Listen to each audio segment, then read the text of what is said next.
ও বিপ্লব সংহতি দিবসের আলোচনার সম্মানিত সভাপতি, আমার খুবই প্রিয় এবং আজকের প্রধান অতিথি হিসেবে আমাদের ভিতরে মাঝে যিনি আছেন তাকে নিয়ে আমরা সবসময় অহংকার করি, গর্ব করি। রাজপথের সৈনিক, তাকে দেখে আমরা হাজারো লক্ষ লক্ষ কর্মীরা রাজপথে ছিলাম।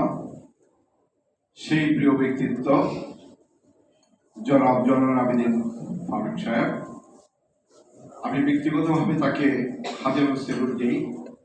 তার শেখ হাসিনা স্বৈরাচারের আন্দোলনের সময় তার রাজপথের ভূমিকার জন্য আমরা সত্যিকারভাবে উজ্জীবিত সকলে সবসময় ছিলাম। তার এই কর্মকাণ্ড এবং তার এই প্রচেষ্টা দেখে আমরা সবসময় উজ্জীবিত ছিলাম। উপস্থিত রয়েছেন এখানে জাতীয়তাবাদী মোটর চালক দলের সকল স্তরের নেতৃবৃন্দ এবং আমার সাথী বন্ধুগণ, আসসালামু আলাইকুম। আমি আগেও আপনাদের সাথে কথা বলেছিলাম, আমি মোটর চালক দলকে নিয়ে আসলে প্রশিক্ষণার্থী হিসেবে 7ই নভেম্বরকে যদি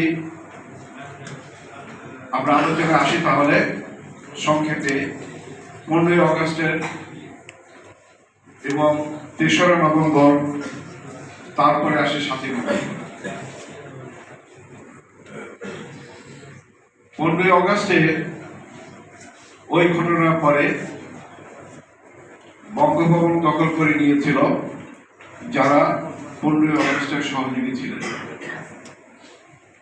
তখন ছিলেন কবিতা মুস্তাক আহমেদ, দেশের রাষ্ট্রপতি। ক্যান্টনমেন্টের অবস্থা ছিল আরেক রকম, কেননা এই সহযোগীরা ক্যান্টনমেন্টের ভিতরেও